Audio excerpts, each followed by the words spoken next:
Hi everyone, and welcome to what is the very first edition of the One Pixel Out podcast. I'm James, and I'm one of your hosts of the said podcast. And to explain what this podcast is going to be about, well, I've got a couple of friends that used to be ex-colleagues of mine, and we caught up on a few regular occasions earlier on the year, and we would have some chats across the internet. And these chats were typically based around what we were doing. We're all product designers in some shape or form. So what we were doing, our current roles, talking about things in the past, things that we've done together. And yeah, it kind of came up, well, we maybe should record this. It might be quite interesting for other peeps to listen into four people that have got varying different experiences of product design and see what happens. So here we are. We've got a podcast and we came up with a name, which is One Pixel Out, which speaks a lot to our attention to detail, one of the fundamental requirements of most product designers. I guess who's this podcast for? I would say anybody that's interested in product design, equally anybody that might regularly work with product designers, whether that be product managers, front-end developers or whatever. So if you want to know more about product design, if you're interested in some of the product design themes and things that are happening in that world, or if you just want to try and get a better understanding of how designers think and speak and what we care about, then this podcast might be for you. So one thing to know is that this is a little bit of a free-form podcast. You're not going to get anything which is particularly super edited. We're not going to edit it at all, in fact. So it's going to be interesting to see what happens. I'm sure we will make mistakes. In true product development sense, it's a bit of a minimum viable product, and we'll hopefully iterate on it as we go along, and hopefully you enjoy it. So what final warning maybe is there could be some spicy language, so maybe don't play this out loud if you sat with your nan. But other than that, I'm on the call with three of my friends, former colleagues, who are Mikey, Dave, and Steve. I'll throw to them in a second and let them do a little bit of an introduction. But if I kick things off, I'm James McPherson. I've been working in digital product design for around about 20 odd years. Started quite late, went back into education to figure out web design and multimedia in the early 2000s when it was kind of all sort of really starting. And I've worked in multiple roles in terms of seniority and in lots of different industries and different types of businesses. So I've done freelancing, consulting, I've worked in small marketing teams, I've worked in an internal comms team, I've worked for large banks and large global businesses. So quite a lot of varied experience, and generally enjoy being in this space and working with product design and product managers and building things which are fun to use and people like to use. So that's kind of me in a very quick nutshell. Don't want to drag on too much, and I will throw to Dave. Thank you very much, James. I'm David Lang. So my most recent role is a product design manager. I've got around 15 years experience in design. So similar to James, starting out as freelance in my younger years, worked across lots of different industries, so agency work, startup companies, spent around 6 years in the gambling industry, and more recently moved into telecoms. Gone through various different roles, so starting out as like web designer, moving into digital designer, senior roles, lead product designer roles, and more recently as a product design manager. And I'll hand across to Steve to say hello. Hello. So I'm Steve Jones Robertson. I live in Harrogate and I work in UX within the wonderful world of broadcast media. I have about 15 years working in design. And in a nutshell, my current role is all about helping people discover content that feels relevant and engaging, hopefully making your TV nights a little less of a guessing game and helping you find shows that are actually worth your time. So I'm coming up to 3 years in this role, and before that I had the joy of working with these three lovely scoundrels in the wonderful world of betting and gaming. Had a few agency stops along the way, was a bit of a late starter as well. I graduated from uni at 27, so it was quite late coming into the industry, but it's been a really interesting journey, and I love my job. I love what I do. Over to Mikey. Thanks, Steve.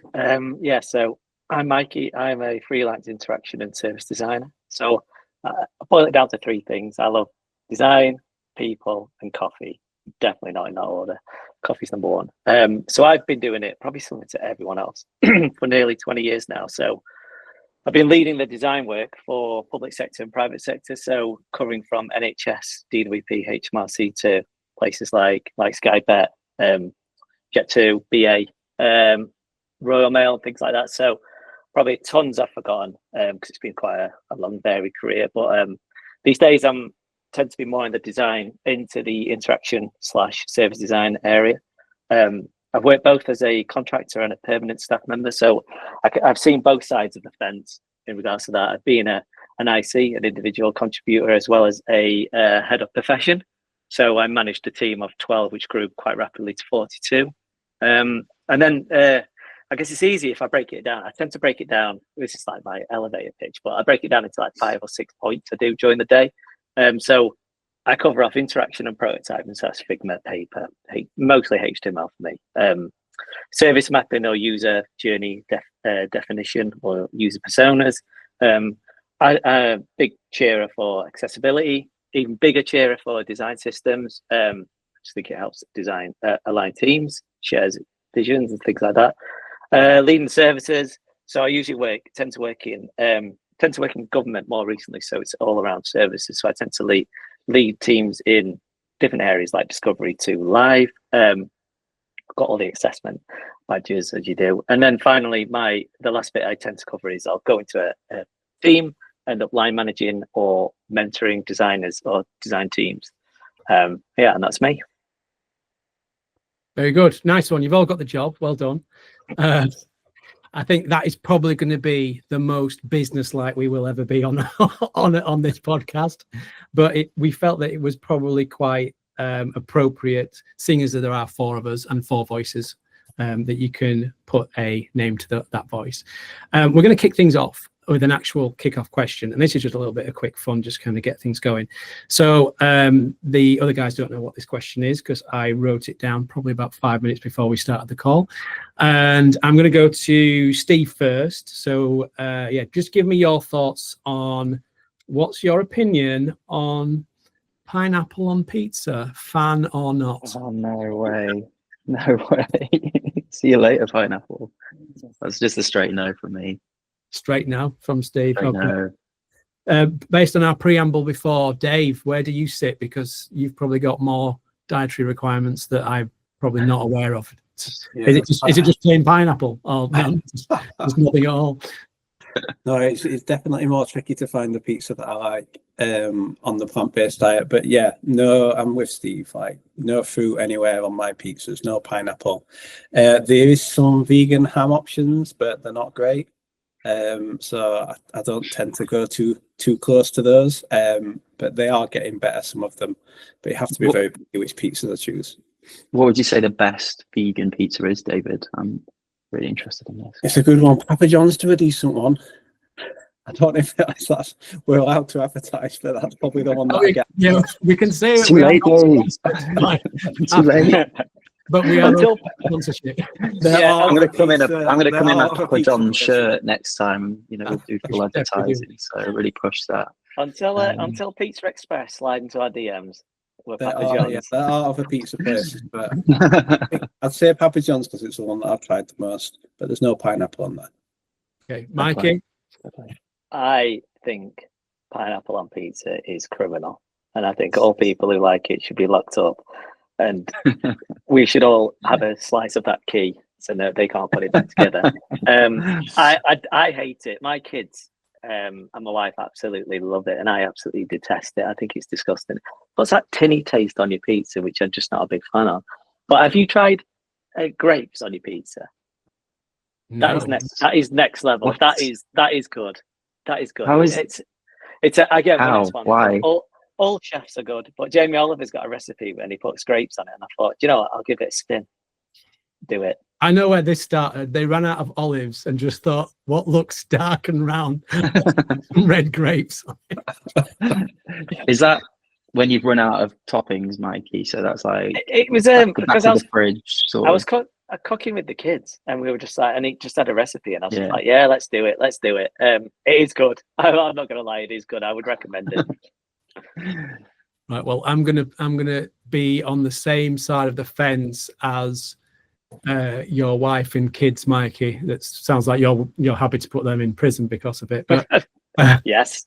I am a big fan of it. So generally, it's interesting to know. It always seems to be quite split opinion with that whole thing. The way I kind of reason it is like if you go to like a traditional kind of pub for a pub lunch, most places will serve gammon. And most of the time that gammon, which is ham, will come with the pineapple ring on. Nobody seems to get so upset about that. Sometimes it's egg, sometimes it's both. So I kind of think that just because it's on a pizza, it feels like it's outlandish, but I love that combination of salty and sweetness. So yeah, that's where I You do, James. That's oil ham on my grill. We've already gone there. It's too late. Salty and sweet, yeah. Right. Let's kick things off with our main topic of today, which is a conversation which is happening quite a lot if you are across any kind of social media, which I'm not massively, but occasionally frequent things like LinkedIn. And recent months, years, it's been quite a popular topic of conversation, mainly because it's affecting a lot of us, and that is the return to office mandates that are coming out. So just to kind of give everybody a little bit of a heads up on return to office, all I did was basically jump into Google and ask for some stats on it. And Gemini, very thankfully with its AI overview, kind of brought a couple of things back. So let's have a look at it. It says globally, a significant shift towards hybrid and return to office models is underway. While fully remote work is still present, a growing number of companies are implementing policies that require employees to spend at least some time in the office, and many businesses are now requiring employees to be in the office at least 3 days a week. So a couple of stats here. A 2023 study found that 72% of companies globally have implemented return to office policies, and that this figure is consistently rising, with companies now requiring a minimum number of days in the office per week. While the percentage of fully remote workers has declined, hybrid work arrangements remain to be popular. And in terms of those days in the office, most common requirement is for employees to be in the office for 3 days a week. And some companies are even requiring 5 days a week, but this is less common. There's been a little bit of resistance to it, as some might expect. So some employees are resisting the return to office, and there's evidence that employee attrition may be higher than expected in some cases. And a lot of the factors that are influencing those return to office decisions for some people, mainly for the businesses, is that they feel that there's a desire to foster collaboration, enhance in-person training, and strengthen the company culture, which one assumes they feel that has been lacking in that post-COVID sort of remote working space. And yes, the potential impacts of it for people that are being asked to go back to the office, increased employee stress, difficulties with childcare and any kind of care, whether that be for elders or other people that they care for, and just general impacts on employee morale. So that's just from a number of surveys and sources from 2023 up to 2025. Kind of gives us a bit of an overview as to, I guess, what we're seeing. I know that there's probably some bigger, more popular examples of that. I think Twitter, X, they were quite big on getting people back to the office, and I think a lot of people wanted to kind of see what those larger tech companies were going to kind of mandate to their employees before deciding how they were going to approach it. I assume some companies have just taken it from an individual basis, but yeah, an interesting one for us to talk about. So it'd be interesting to think about, just what your broad views are around the return to office, if you're experiencing it yourself, where you sit with it actually from a personal perspective. What do you enjoy? What works for you? What your preferences might be. Equally, if you work with other people or work with people that you've got a team? How do you kind of manage that sort of stuff? So I'll throw it to you, Steve. What's your thoughts on it? Because I know later on we'll probably talk a little bit more specifically about product design and how it affects us as a discipline and as a team or unit. But just generally, what's your thoughts? I am slightly split, and I think we're moving past the binary debate of remote versus office, and maybe into more nuanced territory around what kind of work needs flexibility and what thrives, what needs presence. And we know tech will keep getting better.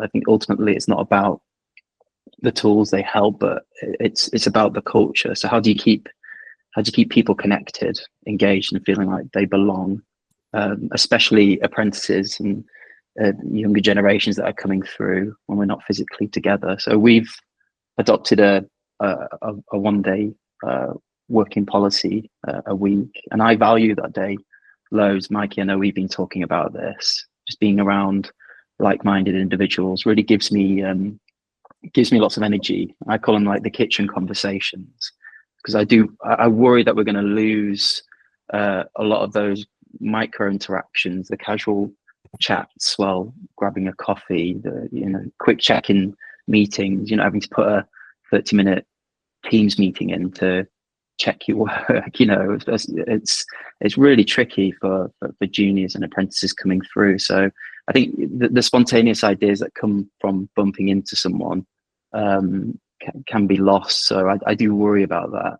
And those moments do seem small, but they're actually where there's a lot of trust and creativity and human connections built. So yeah, I think we need balance. I work in London and Manchester, so working 4 days in the office or 5 days in the office would be really tricky for me. So I feel like 1 or 2 days a week is about right. But yeah, I guess there's a lot of factors. It depends on where you are within your life, what type of company you're working for. Yeah, over to you, Mikey. What are you thinking? I think it's a tricky one, right? Because I think at heart, I do agree. I think creativity needs people to bounce things off. Like, without digging into this one too much, I think all whiteboarding software is flawed. Just for that point of, it isn't as easy as just moving a post-it note. You can't spontaneously do things because you almost need a group acceptance when you're sharing screen or whatever. So you don't have that quick bounce off of each other. But there's also the bit that sticks with me, and I think this is because I travel everywhere in regards to, like, I'm a contractor, right? So I'll work anywhere, and it doesn't necessarily have to be in this country. The best thing about remote working is you can hire the best. You don't have to hire local, and that's the problem here. So how we work in the government is, because obviously I was there when I was in the government when the lockdowns initially started, right? So I was there for the first phone call. Didn't go in the next day, then didn't go in at all. And now they're starting to come back. I think it's 60% back into the office, which is fine. There's a couple of issues with it around there's not enough space in the office, which I think is going to cost more companies admin-wise, as well as how we're going to track it. And there's other things as well, like the cost of memberships and stuff like that. But there's also, people can't get to the office. Like, my HQ is Leeds, but sometimes I can be based in Bristol. Does that mean I have to go to Bristol? Usually we meet halfway, but sometimes I have to go to Bristol. And you know what? I'm not keen on going to Bristol. Nothing against Bristol. I just, as Steve touched on it, at my time of, at my point now, I want to do school run because I've been able to do it for 5 years, whatever it is. Yeah. So I've quite enjoyed doing school run. So I'm more on it's less about work. It's more about the stuff I get to do outside of it. And it's not a privilege anymore. It's not a privilege I do school run now. It's an expectancy for me, and part of my life. And I think to have me to go back to work, I think, great, I'll go back to work, but don't expect me until 10. It's those kind of situations that I'm finding. And when I line managed, it can cause even more problems. I know there's a couple of line managers in this. So it's all that line management stuff as well. People are complex. We're all complex, and people have situations. And I don't think it's going to be an overnight win or a success. And I am interested to see how we weigh up I guess I'm going to sound like a designer here, but what is a win? What is the actual point? Why do we need people back in the office? Is it just because we're paying for them? Or is it because we want to create more creativity? Sorry, I've rambled on here, but I just think there's a risk.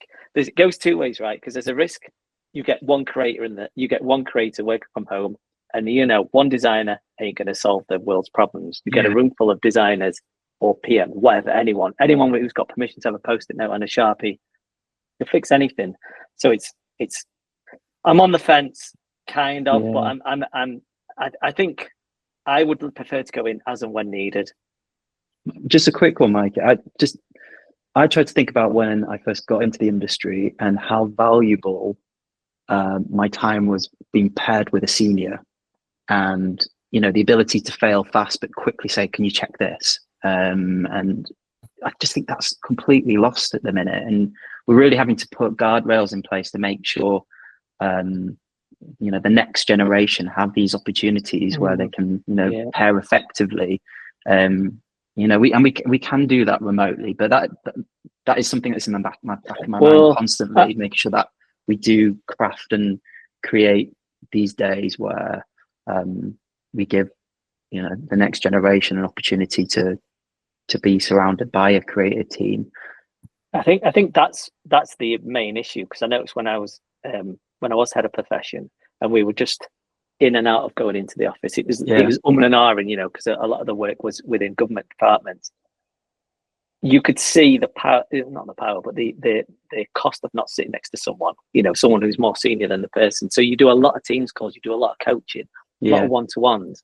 But then this is when the awful thing comes around where, you have these development maps and you just it's got 27 cells on a document, 27 rows, sorry, and it tells you what is expected of a junior, senior, mid, whatever, principal. And you're just like, you can't teach those things unless they see them in action. In my head, in my experience anyway, like sitting, not to boast my James, but like you were one of the first people I saw run a workshop, James. And then that kind of carries on through my career, because now I kind of see how to run a workshop. And also Sky Bet allowed us to run workshops. So they allow us the opportunity to grow, to get it wrong and all of that stuff. So I do agree that that's a complete, you can't learn like this, can you, on camera? It's just not going to happen. No, it doesn't happen organically, for sure. I noted a couple of questions down here based off your points, which were all really good points. But Dave, I want to give you a chance to kind of like give your thoughts on it as well before I kind of ask a couple more broad questions to everyone. Yeah, very similar to the points that Steve and Michael have made. As Mikey were talking about, like when you're hiring, like have you hired in the pandemic somebody who's remote in London and your office is in Newcastle? Like, and then if you're starting to go more into the office, you're expecting them to come in so many days a week. So I think we've had that in previous places, and again, places that we've worked where you're being asked to go into the office and there's no seats. Like there's challenges like that. The commute, like my commute would be like expected to be like half an hour into the office in Leeds, and some days I wouldn't get in for like an hour and 20 just because of like the traffic at peak times. Luckily, we were in a place where you've got a lot of flexibility for like your start time and what you need to come in for, but not all places are going to be like that. So again, like there can be stressful situations. I think there's not really a one size fits all for everybody at the minute. Like depends where your people are hired, where your teams are, where your locations are. Have you got hubs around the country, like transport access? Like it's really difficult. But again, like you don't get to see people's communication styles over like remote calls. Like that sort of eye contact, like your body language in person, like there's nothing going to beat that. Like Mikey's touched on, like the workshops, the collaboration, like it's really important. And another good point that Mikey made, which I'm interested to hear more on, is like, how is it going to be measured? Is it going to be measured by like how engaged like your teams are through like surveys through the company? Is it going to be measured by revenue? Like how are they going to measure success of bringing people into the offices over so many days? So for me, yeah, very much like see the pros of it, but also see how it can be difficult for people to come in on certain days. Yeah. The interesting thing about the commute to a certain extent, Dave, is like, excuse me, the people that actually go back into the office all seem to go back on the same days of the week. So whereas before we were all like 5 days working in the same office, and equally like the commute could be like just painful any day anyway if you live in the north of England because of trains. But like right now, I think I did a poll once on LinkedIn when I was doing some consulting freelancing work, and it was like I was trying to understand, okay, in this new world, when are teams actually getting together in the office? And it's predominantly Wednesdays and Thursdays. Mondays and Fridays are kind of ruled out because they're kind of, bookmark the ends of the weekend. Some people potentially, if it's a 3-day week, they're doing Tuesday, Wednesdays and Thursdays. So yeah, it kind of causes a problem by trying to tell everybody to go back on specific days now, whereas we didn't have that problem. It was perhaps, just everybody all at the same time. But the other thing is you go back into the office, and if things have changed because everybody was previously working from home and that office has changed its layout to be more productive in the new world, it's probably been replaced with, you might have had a desk before, but now you've got a hot desk, and you come into the office and you don't have a dedicated workspace anymore. Sometimes that's difficult for people that need 2 screens, or for example, if you're a developer, you've got a particular setup that you like to have with screens, computers, and just your desk space in general. So those are really quite hard things. It feels to me like the measurement thing's really a good point. It's like if you look at those things that were kind of listed around the reasons, it's like a desire to foster collaboration, enhance in-person training, strengthen company culture. It's like, yeah, how do you measure like what we're getting out of that collaboration? What's the bottom line of that being an output of people coming back to the office? There's 100% Mikey's point of, well, if you've got massive overheads and you've got an office space as a business person or a business leader and it's not being utilized, it's going to wind you up somewhat, right? So, but you will probably feel that you need to have some form of a base for people to come to, because equally sometimes people actually, they might prefer not to work from home and they want to be in the office every day, or being at home isn't as a conducive environment to work as what being in the office is. And it definitely does feel like it's a bit of, it feels to me like that you can't put the toothpaste back in the tube. Now it's out, and we're trying to figure out what that looks like. And a bit to your point right at the beginning, Steve, around what you said around, it feels like we kind of passed this argument of remote against being in the office.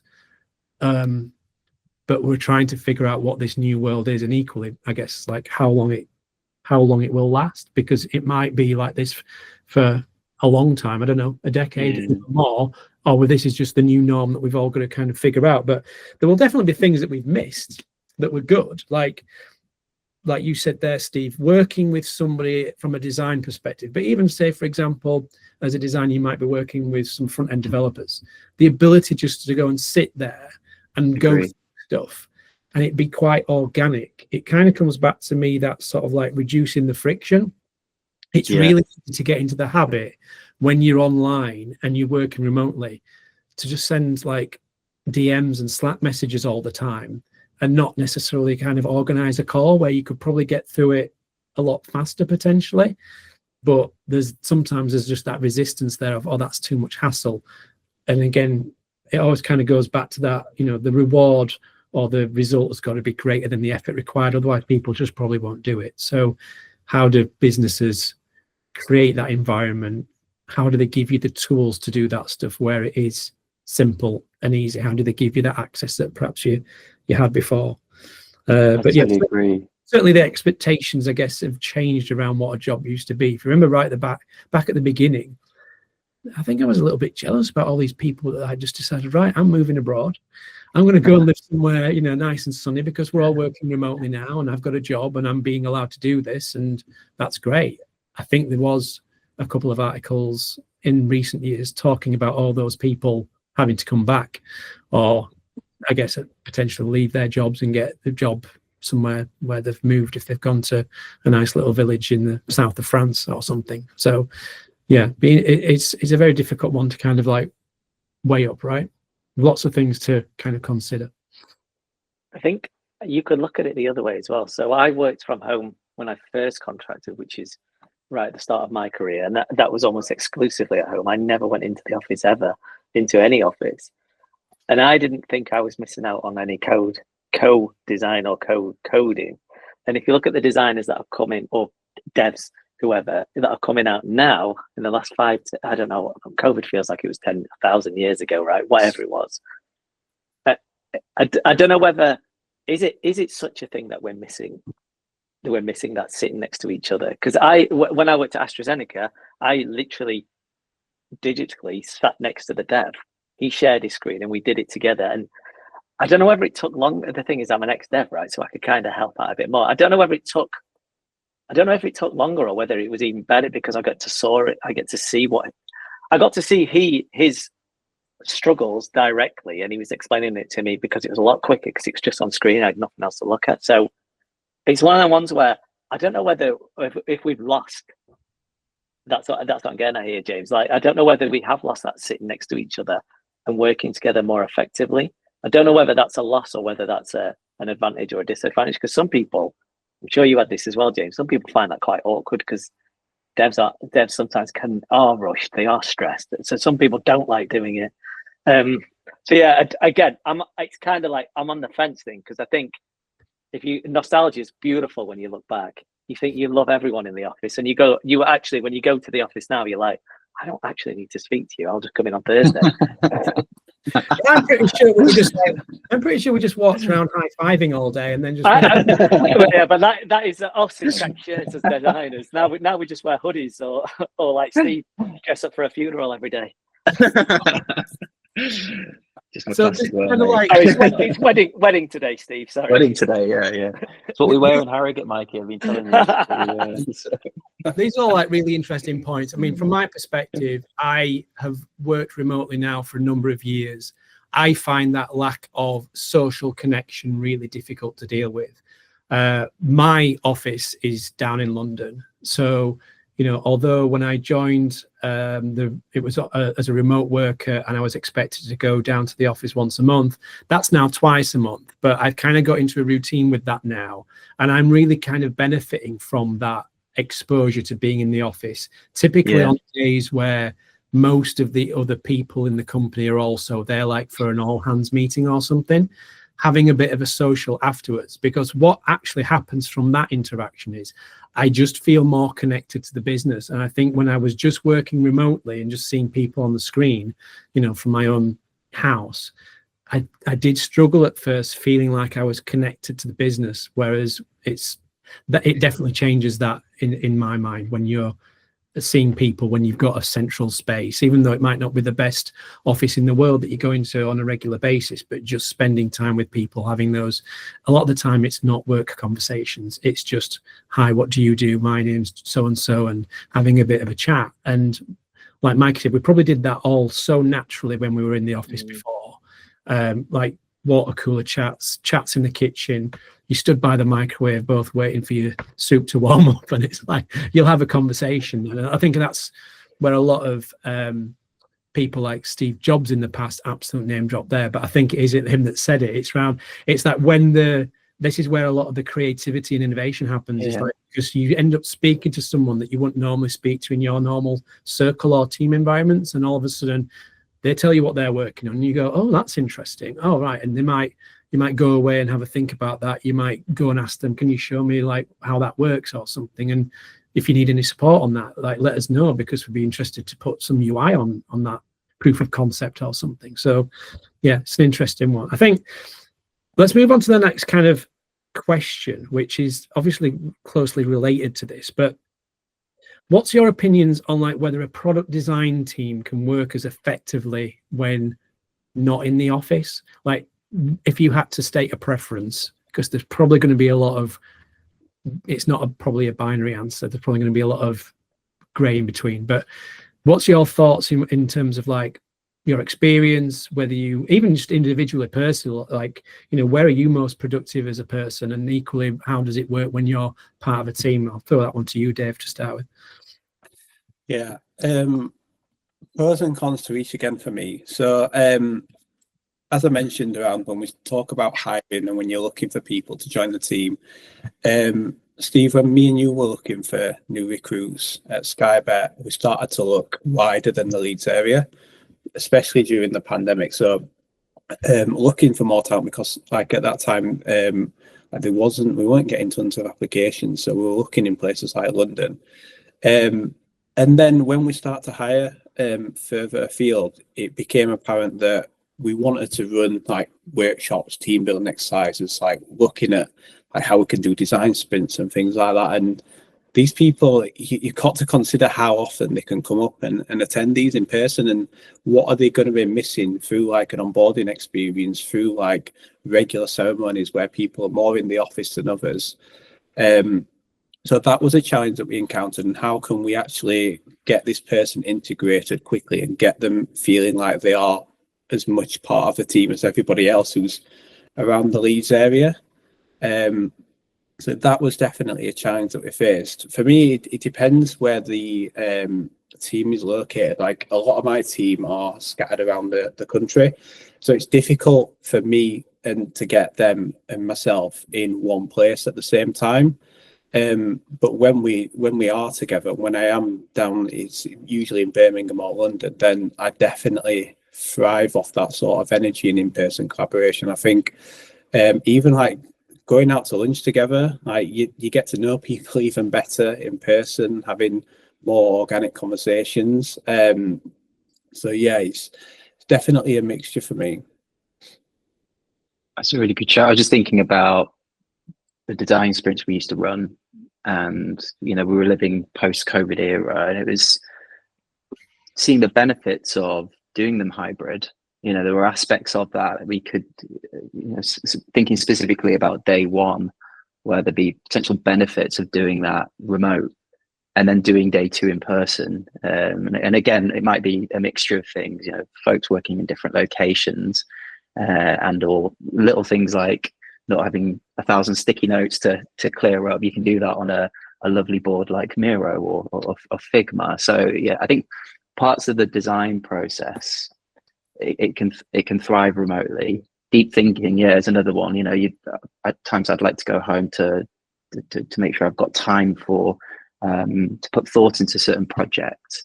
So it can be smoother, I think, in some instances, and tools have come a long way to help support that type of flow. But I think ultimately we need to be deliberate about how we co-create, how we critique, and how we find time for those sort of messy instances.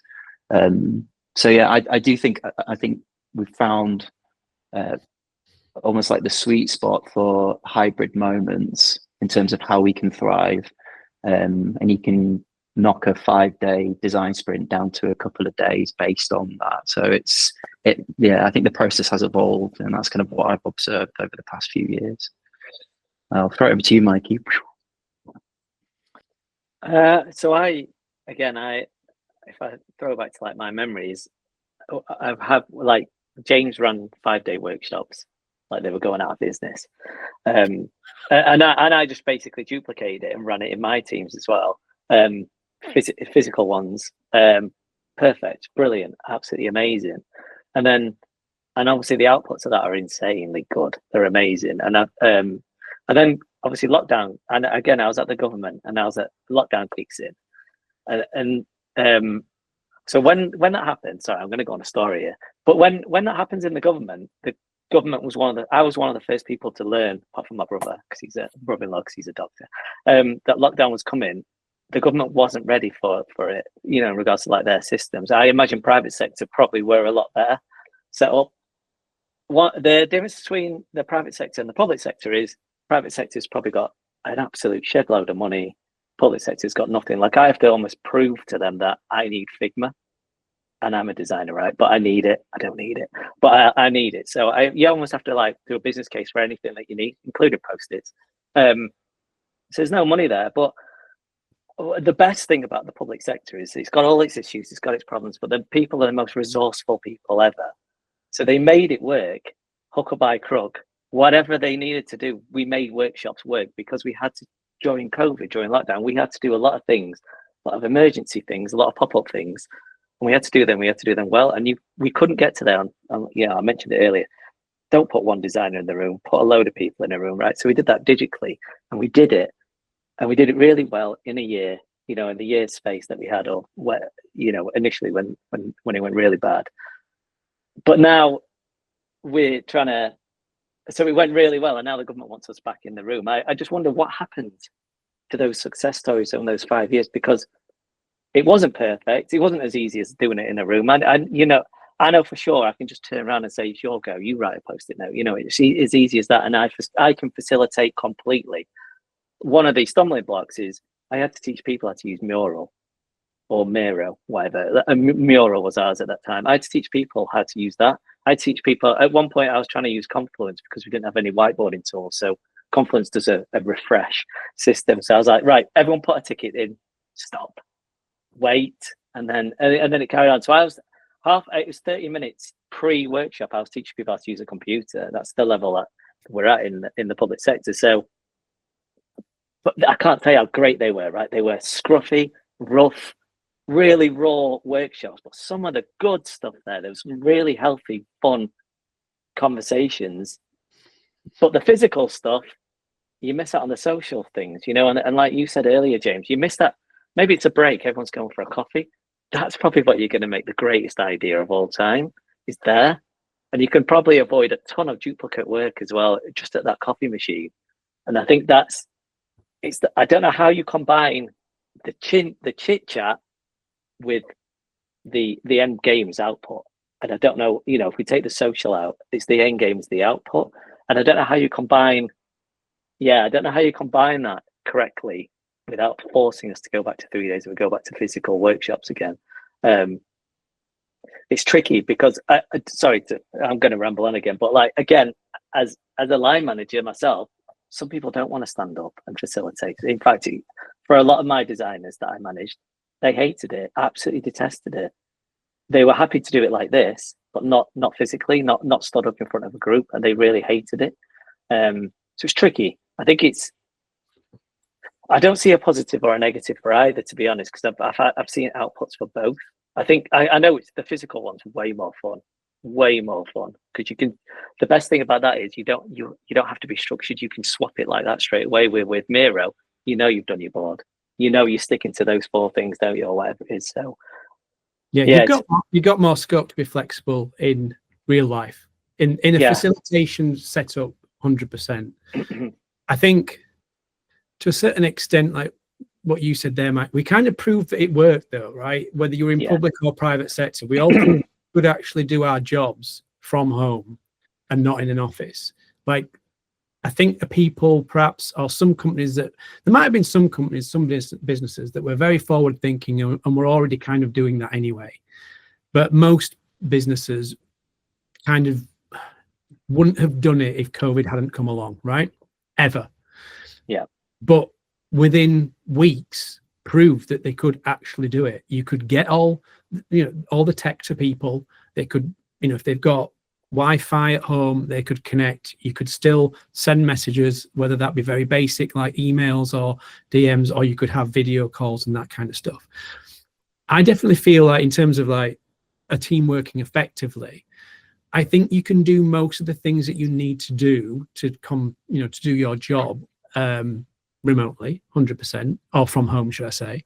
Like the tools are there and there's multiple options for different tools, right? So some businesses, you might just be in the Microsoft suite and you have to use Teams. In other ones, it might be a case of, okay, we can use Zoom, and they've all got slightly different things, but ultimately similar.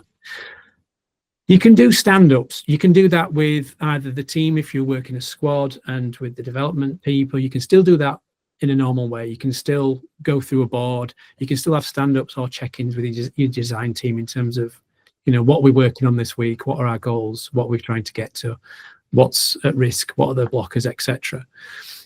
It feels to me like I also like working at home sometimes because, like Steve mentioned, that deep thinking, like you can just get into stuff sometimes without being distracted, because you can just turn all those things off, or you can signal to other people, do not disturb me. Like I'm like in the olden days when I used to work in an office, I used to work with a guy who literally would just put his hood up when he wanted to focus and concentrate on stuff. It basically was like, leave me alone. I need a couple of hours just to kind of like meet a deadline or just get on with stuff. But it was a very visual signal to people like, oh, I'm not going to go and speak to him and bother him. I'll go speak to somebody else instead. I think what we kind of seems to be landing on is the things that we probably do need to do in person to be effective is those collaborative moments, whether that be bringing other stakeholders in or building a sense of team within just the design team or your squad. Those moments where perhaps actually there might not be a superly defined output to that interaction, but just the fact that you have that interaction physically, it's easier, it's quicker. I did a lot of online workshops and facilitated those. There's definitely more of a challenge with that in terms of reading body language, reading the room. You've got 10 people on a call and they're all this little screen and you can't really gauge it. Equally, like Mikey said, you feel perhaps it is a little bit structured, although at the time we also worked with quite a couple of different third parties, and it was interesting to see how they ran and facilitated workshops in a very, very different, almost like conversational style, and almost like asked people questions and then took notes and then kind of showed the outputs of that on Miro and had already kind of, you know, affinity map things and that kind of stuff, rather than going through like a set process of things. But yeah, it feels like that's where we've got to. It's like, I don't know if we'll ever be able to do that as effectively virtually, but I would definitely not say that it's impossible. It's just a little bit different, and there's two ways to do it, right? I agree. I think you've hit the nail on the head there, James. Moments where you are in person with teams, make the most of the opportunity. You know, we're not going to be spending an entire day on Teams call when you're in the office. I think it's really sort of make the most of those human interactions and all that kind of stuff. So yeah, I completely agree. I've got to shoot in a second, folks, but this has been beautiful. I'll let you wrap up, James, unless there's any other thoughts. But no, I think that's good. Like, look, this is our first episode, our first try at this. Technically not, we did a pre-run which we might release in the future, who knows, but just to kind of like test things out, as it were. But yeah, good conversation. We've got loads of different types of topics in a traditional kind of designery way. We did actually create a Miro board and put a lot of stickers on there as a group of people with various different topics that we might want to cover.